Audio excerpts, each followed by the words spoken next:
బంగారం, బ్యాంకులు, ఇతర ప్రైవేటు సంస్థల్లో ఉన్న విడిపించి కొనబడును. కొమ్మూరి గోల్డ్, ఆంధ్ర మరియు తెలంగాణ.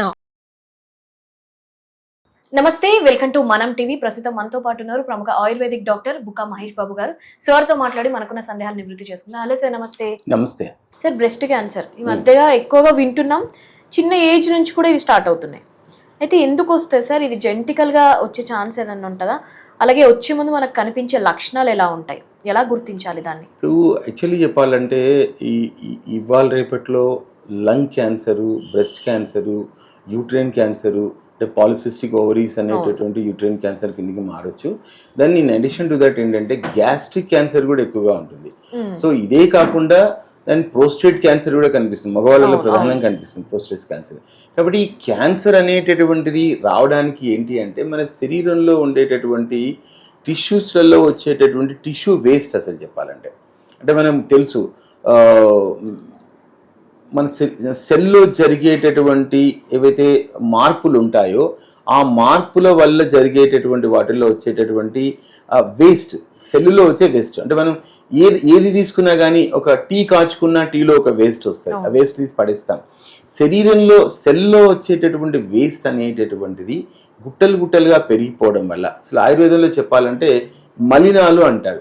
టిష్యూ లెవెల్లో ఉండేటటువంటి మలినాలు టిష్యూ లెవెల్లోనే ఉండిపోవడం వల్ల, అవి జనరల్ సర్క్యులేషన్లోకి వచ్చి విసర్జించకపోవడం వల్ల అవి ముఖ్యంగా చెప్పాలంటే క్యాన్సర్ సెల్ కిందకి మారేటటువంటి ఆస్కారం ఉంది ప్రధానంగా. అంటే ఇప్పుడు మన ఆధునిక కాలంలో చెప్పుకోవాలి అంటే ఈ జెనసిస్ జరుగుతుంది అనేది ఆయుర్వేదం కూడా నోటీస్ చేసింది. సో ఆయుర్వేద కాలం నాటికి ఇవి ఉన్నాయా అవి ఉన్నాయా అని చాలా మంది మాట్లాడతారు, కానీ ఆయుర్వేదం కూడా ఒక ఒక ఒక ఒక అత్యున్నతమైనటువంటి స్థాయికి వెళ్ళే క్యాన్సర్ గురించి మాట్లాడడం జరిగింది. అయితే ఈ ముఖ్యంగా మనము రొమ్ము క్యాన్సర్ విషయానికి వచ్చినట్లయితే, రొమ్ము క్యాన్సర్లో ఏంటి, first heaviness of the chest. కొంచెం చెస్ట్ అంతా బరువుగా ఉంటుంది. నాకు ఎందుకో పేషెంట్ వచ్చి ఫస్ట్ చెప్తారు, నాకు చెస్ట్ అంతా బరువుగా ఉన్నట్టుగా అనిపిస్తుంది, హెవీనెస్ అనిపిస్తుంది, గాలి పీల్చుకోవడం కష్టంగా ఉంది. తర్వాత ముఖ్యంగా ఋతుక్రమం వచ్చినప్పుడు మాత్రం చెస్ట్ అంతా ముఖ్యంగా రొమ్ము ప్రాంతంలో బరువుగా ఉంది, నాకు హెవీనెస్ అనిపిస్తూ ఉంది, స్నానం చేసేటప్పుడు సంథింగ్ చెప్పలేని అన్కంఫర్టబిలిటీ ఉంది అని పేషెంట్ మాట్లాడుతూ ఉంటారు. సో ఇంకా ఏం జరిగింది అంటే, నేను నొక్కి చూసుకున్నట్లయితే అక్కడ ఒక కొవ్వు గడ్డలు ఉన్నట్టుగా నాకు అనిపిస్తుందని పేషెంట్ చెప్పడం జరుగుతుంది.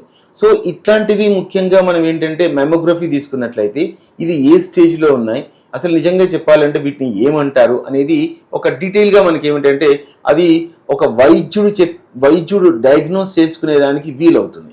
సో చాలా వరకు ఏంటి అంటే ఇలాంటి సందర్భాలు వచ్చినప్పుడు కొవ్వుగడ్డలను కనిపించిన వెంటనే ఇంగ్లీష్ డాక్టర్ ఏంటంటే వాటిని అవి క్యాన్సర్ కిందకి మారే ఆస్కారం ఉంది, వెంటనే సర్జరీ చేసుకోవాలంటారు.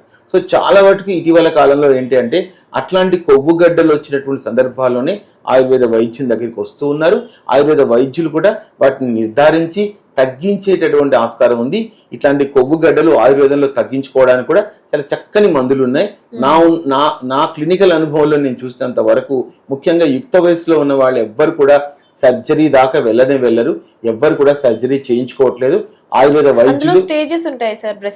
స్టేజ్ 1, స్టేజ్ 2 ఉంటది. అంటే ఆ స్టేజ్ 2, స్టేజ్ 3 దశ దాటిన తర్వాత క్యాన్సర్ సెల్ కింద మారేటటువంటి ఆస్కారం ఉంటుంది. హిస్టోపథాలజికల్ ఎగ్జామినేషన్ అంటే ఆ ముక్క తీసుకొని అక్కడ టెస్ట్ చేసేసి నిర్ధారణకు వస్తారన్నట్లు. కాబట్టి చాలా వరకు ఏంటి అంటే అలా వెళ్లకుండానే మొదటి 2 దశల్లోనే గుర్తించి ఆయుర్వేద వైద్యుని యొక్క కన్సర్న్ తీసుకున్నట్లయితే అద్భుతంగా తగ్గించుకునేటువంటి ఆస్కారం ఉంది. ఎందుకంటే ఇక్కడ చిట్కా వైద్యాలు అనేటటువంటి ఏమీ పనిచేయదు. ఈ దశలో మాత్రం ఖచ్చితంగా మనం రాకుండా ఉండడానికి నిర్ణయాలు తీసుకోవాలి. అంటే ముఖ్యంగా చెప్పాలంటే మిల్లెట్స్ లాంటి ఆహారం తీసుకోవడము, తర్వాత జంక్ ఫుడ్ లాంటివి తీసుకోకుండా ఉండడము, శీతల పానీయాలు అధికంగా తీసుకోవడం, వేపుళ్ళు అధికంగా తీసుకోవడం, ఇట్లాంటివి ముఖ్యంగా ఫ్యాట్ను పెంచేటటువంటి ఆహార పదార్థాలు తీసుకోకుండా న్యాచురల్గా ఉండేటటువంటి ఆహార పదార్థాన్ని, అంటే భారతీయ ఆహార పద్ధతిలో చెప్పినటువంటి ఆహార పదార్థాలను, కాయగూరలను ప్రధానంగా తీసుకున్నట్లయితే దీన్ని అరికట్టుకునేటటువంటి ఆస్కారం. ఎందుకంటే ఇట్లాంటి రోగాలు అనేటటువంటివి మనకు పూర్వం లేవు అసలు.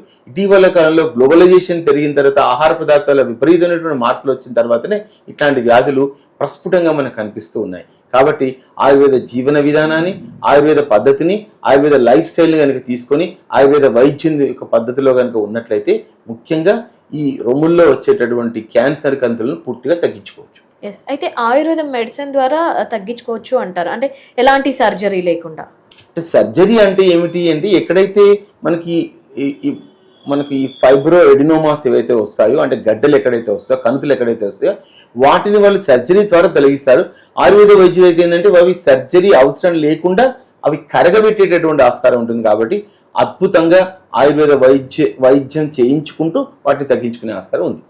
ఎస్, దానికి కూడా ఫుడ్ ఇది తినాలి అది తినకూడదు అని ఉంటుందా సార్? అంటే సాధారణంగా ఇది ఏంటంటే జనరల్ గా ఇంగ్లీష్ డాక్టర్లు క్రియేట్ చేసేటటువంటి ఒక దుష్ప్రచారమే.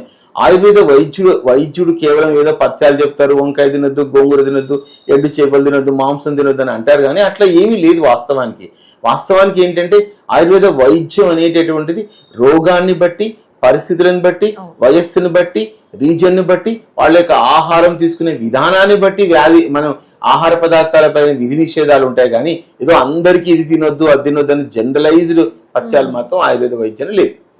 Right sir, thank you.